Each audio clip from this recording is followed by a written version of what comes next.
The NBA season is finally upon us, and what a joyous time it is.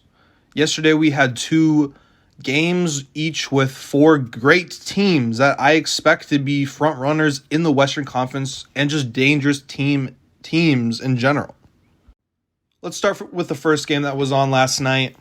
It was the Lakers versus the Nuggets. We had the defending champs, we had the ring ceremony. It was all nice and dandy. Sometimes when the ring ceremony happens and you have that defending championship feeling, you get a little flustered, you're a little rusty to start the season.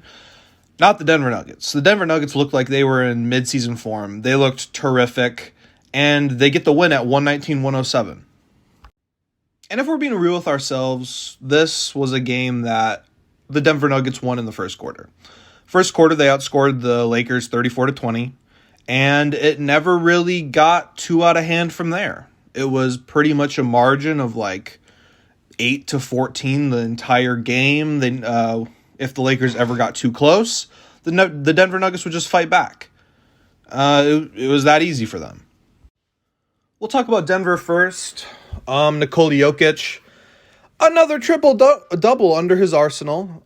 He had 29 points off of 12 of 22 shooting. So not the greatest night of shooting for Nikola Jokic, even though that's still 55%. He had 11 assists, 13 rebounds. He was the leading rebounder in the game, and he was the leading assist guy in the game. And the leading points maker in the game. So he led basically everyone in every statistic besides like steals and blocks, which he had one steal and one block. So a solid defensive showcase. I mean, he held Anthony Davis to 17, and all those 17 points were in the first half. So in the second half, Denver made a huge effort on defense when it comes to Anthony Davis. But I'll talk about Anthony Davis in a little bit here. Jamal Murray had an excellent game as well, 8 for 13 from the field. He had 21 points. Him and Jokic just have the perfect game with one another. Whether it's DHOs or like just pick and pops with Jokic. It works every single time. Like, if they do that play every time, it works about 80% of the time. It's unstoppable. And Jamal Murray, I mean, he's finally going to have a fresh season where, he's not coming off of an injury or anything like that. So he's fresh from a finals win. He's looking athletic. He's looking good. I mean, he was facilitating as well. He had 6 assists. He was playing all right defense. He made 3 threes. He was good from the 3-point line, good from the free throw line, and he just had an excellent game altogether. And then my big question with the Denver Nuggets is, to be fair, I still think that the Denver Nuggets are going to repeat. I still think that they're the best team in the NBA. And this game did not prove otherwise. And my biggest question is, what are they going to do without Bruce Brown Jr.? Someone is going to have to step up, whether that's like Peyton Watson, Christian Brown, Reggie Jackson. Even Kentavious Caldwell-Pope will have to step a little bit. He'll have to play maybe a couple more minutes and things like that. And let me tell you, it looked good. It didn't look like they were missing a beat, even with Bruce Brown not being there. Obviously, if they had Bruce Brown, they probably would have won by more. Bruce Brown is only a positive to your team. I think that's safe to say. But KCP, he had 20 points last night on amazing shot percentage, 8 for 12. He was making threes. He was doing plays like Jamal Murray with Nikola Jokic with just some like dribble handoffs and some screen action. It was good to see. It was like he had the same game as Jamal Murray last night. They were practically the same player, besides the facilitating, which comes from Jamal Murray. So he ended with 20 points. Reggie Jackson off the bench was looking great as a backup point guard. He didn't get many minutes last year. Not even in the playoffs did Reggie Jackson play too much. But he looked like he can be a solid guy off the bench. We know what he can do. He's a very streaky shooter at times. He's fast. Christian Brown didn't have that great of a game. I would still like to see more from him. Peyton Watson, I felt like he was going to have a breakout season. I think a lot of people are hoping that he does. He didn't do much, but let me tell you, Peyton Watson has a presence on the basketball court. He's lanky. He's athletic. He has a good shot to him. So I'm hoping he just gets more minutes throughout the season. I mean, every starter played over 30 minutes tonight, and all of them looked good. Like, I don't think any of the starters for the Nuggets looked bad last night. Maybe you could talk about Michael Porter Jr., MPJ, who was 2 for 9 from the three. But I mean, other than that, Aaron Gordon had a good game as well. The Denver Nuggets just didn't look like this was the first game of the NBA season. They looked like they were in midseason form. Now for the Lakers. The Lakers did not impress me in this game. But I will say, they didn't play horrible, actually. Like, they looked like a team that could hang with the Nuggets. But I'm a little disappointed. Let me tell you why. Throughout this offseason, Anthony Davis in particular, and just like in the Lakers team, have been talking about the Nuggets a little bit. And so the Nuggets talked about the Lakers. And there was a quote by Anthony Davis of some kind that was like, oh, we're like ready for them or something like that. I don't remember the whole quote, but basically they were ready for the Denver Nuggets. They were not ready for the Denver Nuggets tonight. I mean, it's the first game of the season. You're going to be rusty. The Lakers have a new-ish squad. They've added a lot of pieces to their roster. But altogether, I didn't like the game plan that came from the Lakers. So if you didn't watch the game, LeBron, he played 29 minutes, which he needs to play more if the Lakers want to be contenders. And after the game, he talked about how he wants to be out there and he can be out there. So maybe he'll get more minutes later on. But he was going at like 4 to 5 minute spurts throughout the whole entire game, getting rest in between all of those. And it just wasn't a LeBron type of game. Like, he wasn't out there with the presence of LeBron James. Like, he was doing his thing. He was the leading scorer for the Lakers. He had 5 assists, 8 rebounds. But there wasn't that presence. And to be fair, I don't think there should have to be that presence. For the longest time since LeBron joined the Lakers, it's been, oh, we're passing the torch to Anthony Davis. Or I'm passing the torch to Anthony Davis if you're LeBron. And the beginning of this game, Anthony Davis looked great. He was attacking Nikola Jokic. He was going at it. He was getting fouls. He had 17 points in the first half. And then in the second half, man, like, Anthony Davis just fell off a cliff. He went 0 for 6 from the field. Let me go back to the first half. Bro had 1 rebound. You're the tallest man on the Lakers and the most athletic man. When you played and were healthy last year, you led the league in rebounds. It was like barely above Domantas Sabonis. But it didn't count because he didn't play enough games or whatever. So he wasn't the rebounding leader. But you have 1 rebound in the first half. That's the type of presence you're going to have for the Lakers. You're supposed to be the low post man. And this whole offseason, literally everyone and their mom was talking about how, oh, if Anthony Davis can play more than like 65 games, he's going to win Defensive Player of the Year. He's a beast defensively, which he is. But he was getting pieced left and right by Nikola Jokic every single play. Nikola Jokic had his way. He could do anything against Anthony Davis basically the whole time. All right? So to finish off the game, Anthony Davis was 6 for 17. He made 1 3. He had 8 rebounds to end. So he had 7 rebounds in the second half. And then he had 4 assists. He had 2 blocks. But Anthony Davis, dude, like, you're the guy who is supposed to be the leading scorer, the leading rebounder, the leading defender. You are supposed to be the leader of this team. LeBron James is almost 40 years old. He is not supposed to be the guy who is getting the most rebounds and has to do everything on the court, which he had to do yesterday. And even then, it didn't even feel like LeBron was because he wasn't out there a lot of the time. Now let's talk about the other players. I'm done talking about Anthony Davis. That's just my thing with LeBron and AD. I'm pretty sure they'll get it figured out.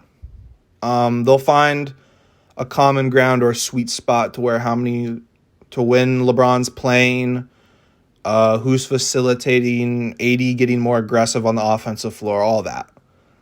I mean, it's LeBron James. He's going to figure out a way for the Lakers to be successful. But let's talk about the other players. First off, Taurean Prince. He looked great on offense for the Lakers. He looked great. It didn't look like he was missing. I mean, I'm looking at the box score right now, and apparently he missed 2 shots. I don't remember him missing 2 threes. He had 18 points, made 4 threes, 6 straight from the field. He was streaky. Every time LeBron, LeBron always has these amazing passes when he dishes out. When he's driving into the lane, he always dishes out to the 3-point line. And usually the guy bricks a shot, and there's nothing that happens. Taurean Prince looks like he's going to be that guy who's making the shot. He looks great. And he's a solid defender. He's slightly athletic. I wouldn't say he's the most athletic person in the world, but he's still up there. Austin Reeves, I was a little disappointed with. After being with Team USA and after getting that solid contract, I thought he was going to progress. I thought he was going to look better. And he had 14 points off of 4 for 11 shooting. The theme throughout all of this is I never felt a big presence from anyone on the Lakers. So I'm just going to be reiterating that.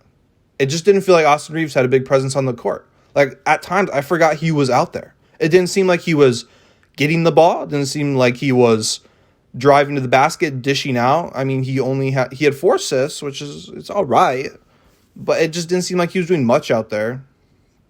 D'Lo, D'Lo was doing D'Lo things, taking ill-advised shots, taking super heavy contested shots. But to be fair, the Denver Nuggets were playing terrific defense, so you can't fault them on that. Everyone on the Lakers was taking tough shots at times because the Nuggets were just playing like a team. Off the bench, they had the addition of Gabe Vincent. He didn't really do anything. He had 6 points, missed all the threes he took. Cam Reddish didn't really do anything on offense, though I liked what I saw from Cam Reddish on defense. Cam Reddish is long, he's lanky, and he has great lateral quickness, and I thought he was pretty good on defense. Christian Wood, why is he only playing 15 minutes? That's my question. When LeBron James is coming out, can we put Christian Wood in? Perhaps, because Christian Wood, he was 3 for 4 from the field, 7 points, 4 rebounds. I mean, put him in more. Christian Wood is good. He is a borderline all-star player at points in his career. Put him in. Rui Hachimura. I liked the aggressiveness I saw from Rui. He had 10 shots, only made 3 of them. I think it was just an off night for him. He only had 6 points. Jackson Hayes didn't do much. Max Christie and Maxwell Lewis, they had garbage minutes. So yeah, that's really it for the Lakers Nuggets. I liked what I saw from the Nuggets a lot. They're looking like the team that they were last year. Lakers, they just need to fix a couple things. I didn't think they looked terrible. Now on to the nighttime matchup between the Warriors and the Suns.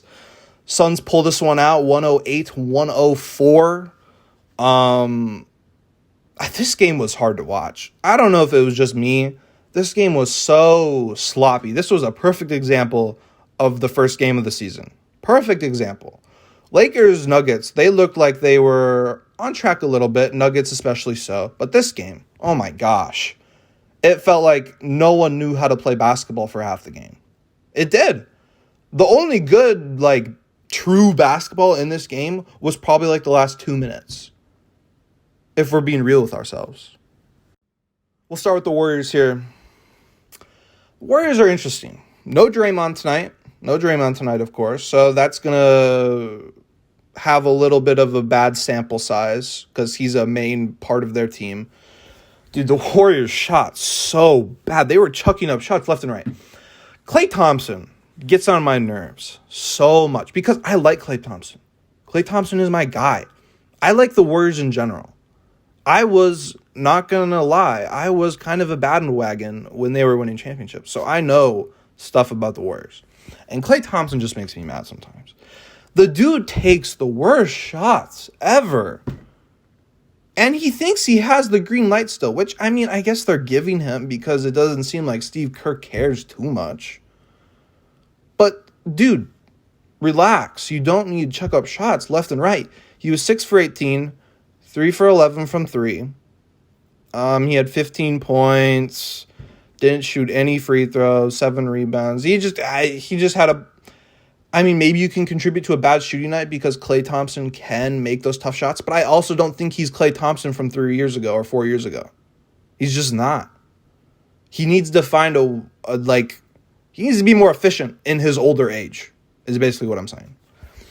Steph Curry, leading scorer for the Warriors. He had 27. Also, a bad shooting night. He made 4 of 14 from 3, which is 29%. He was also chucking up shots, bad shots, mind you, too. But he was also missing a couple easy ones, which he will be getting later into other games in the future. And then we had our first impressions of Chris Paul and the Warriors playing against his former team. Chris Paul looked horrible on offense, shooting-wise. Chris Paul went 4 for 15, didn't make a 3 out of his 6 shots from 3. Ended with 14 points. But, I liked what I saw from Chris Paul. I liked what I saw. He was a fantastic facilitator, and he was getting down in the post to get rebounds, which the Warriors desperately need because they don't have a solidified big man. They have Kevon Looney, who is always going to be their leading rebounder because they have no one above the height of 6'8", unless Jonathan Kuminga is, but I don't think so. He might be 6'8". And Kevon Looney isn't that big of a big man. I think he's 6'10", 6'11". And that's the Warriors' main problem is a big man, but I'm not going to go into that now.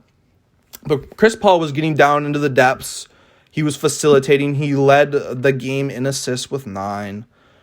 He had a couple steals. He just looked like he was a veteran out there. He looked like he knew what he was doing, and I really liked him. But I hope when Draymond comes back that Chris Paul is on the bench. I think Chris Paul would benefit this team so much if most of the time he was getting was playing with Jonathan Kuminga, Moses Moody, Dario Saric, and Gary Payton. I think that would be amazing. Because when the backups come in, they need a facilitator really bad. And if you have Chris Paul and Stephen Curry out, that's not good. Because there's no fluidity to the offense at all. And that was very apparent in this game. It was very apparent. Andrew Wiggins, I hated everything Andrew Wiggins did this game. He had a stinker of a game. 0 assists, 1 rebound, 4 for 12 from shooting, 3 fouls. I hated everything Andrew Wiggins did. He was missing layups. He was missing wide open threes. And when he shoots, am I crazy? Because it seems like he's putting so much force and just ferocity on his shots that you're like, if it actually goes in, it's banging against the back and the front rim. It's so hard of a shot. And that's why it didn't go in last night. He was over 3 from 3. He's not the greatest free throw shooter. Oh my gosh. And if we're talking about if we're going to talk about free throw shooting, let me go to Jonathan Kuminga. Bro, how do you miss those 2 free throws at the end of the game? You missed both of them. That lost them the game. But I liked what I saw from Jonathan Kuminga. He had an amazing preseason. He had 12 points tonight. He was looking really athletic. He was just taking a lot of ill-advised shots. He was driving into the paint when he shouldn't have. He was going crazy in the paint sometimes, and he was getting some charging fouls. He just needs to control himself a little bit, which has been his problem throughout the last 2 years of his career. But I think it's gotten a little better, and I think he can work with it. Dario Saric, he was very not good from the field, but I think he saw it as well. Moses Moody looked decent. Gary Payton was great on defense, and I loved when they put him in to guard Booker. That was when they were most successful. All in all, they had a bad shooting night. They shot 35% from the field. But as we go to the Suns, we'll also know that they also shot bad from the field.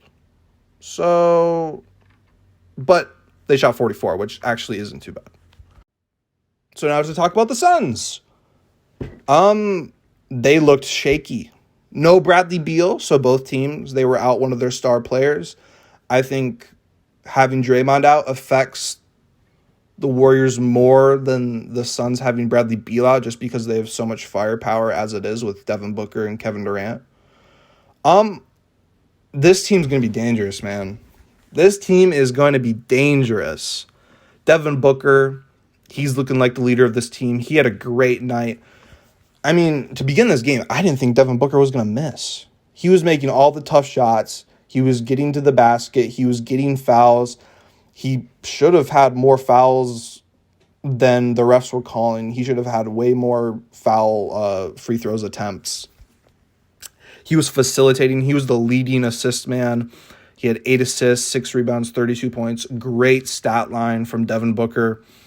Kevin Durant, he had a little bit of a shooting slump last night. 7 for 22 from the field, 18 points. All of his shots were heavily contested. I don't know if Kevin Durant shot like an open shot all night last night. I think that was just from the fact that they were going at Kevin Durant, double teaming him whenever he could, because they don't have a guy who's big enough to do that. And Andrew Wiggins just wasn't playing too well, even though Andrew Wiggins is always going to be solid defensively. Jusuf Nurkic, I really liked what I saw from him. I think having him instead of DeAndre Ayton is a huge plus, because Jusuf Nurkic, he's more of a veteran. He is a great rebounder. He knows how to box out. He's a great low post presence. He is not afraid to shoot when it comes time to. Like, he shot 2 threes last night, which Jusuf Nurkic isn't that great of a three-point shooter, but he made one of them. So it's just another bonus, and he wasn't scared to shoot it. There was no hesitation whatsoever when he shot that ball. Josh Okogie had a terrific game. He was getting, like, so many putbacks. He was just the main catalyst and X factor of this game for sure. For sure. He had 17 points, 5 rebounds. He was just doing all the dirty work in the post. He was defending terrifically. And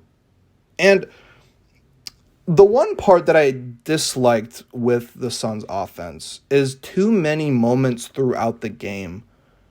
It wasn't Kevin Durant or Devin Booker having the ball in their hands. Yes, they shot a lot, but if we're being frank, Devin Booker should have shot more with how well he was shooting. There is no reason Eric Gordon should shoot 16 shots. There's no reason for it, especially when he only makes 25% of them. There is no reason he should. And a bunch of Eric Gordon shots were like deep threes. Why? You have Devin Booker and Kevin Durant, which I trust way more than Eric Gordon. You're not Eric Gordon from 3 years ago on the Rockets, who is just making buckets left and right. You're not that Eric Gordon anymore. You're supposed to be a veteran presence on this team. Regardless, my main concern with the Suns heading into this season, I made a video about it, was their bench and not having a point guard.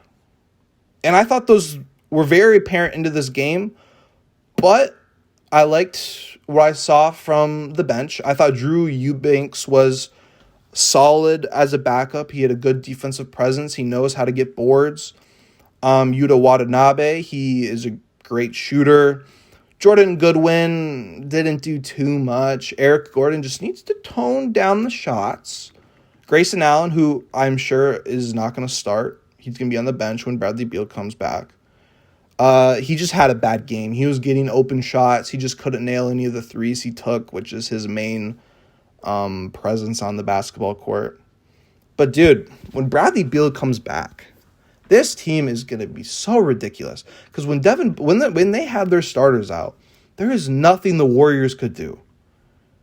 And mind you, the Warriors are a pretty good defensive team. Especially when Gary Payton and Jonathan Kuminga and Andrew Wiggins are out there. They're solid at defense. And Moses Moody. They're solid at defense. And when Devin Booker and Kevin Durant get going, there's nothing you can do. And then if they miss a shot, oh, look who's there. It's Josh Okogie or Jusuf Nurkic. So, although this was a very sloppy game, and it was kind of hard to watch. This Phoenix Suns team is going to be very fun to watch throughout the season, especially since they haven't been together for very long. It's a fairly new team identity. You got a new coach. Dude, it's gonna be a crazy team. They're gonna be so good.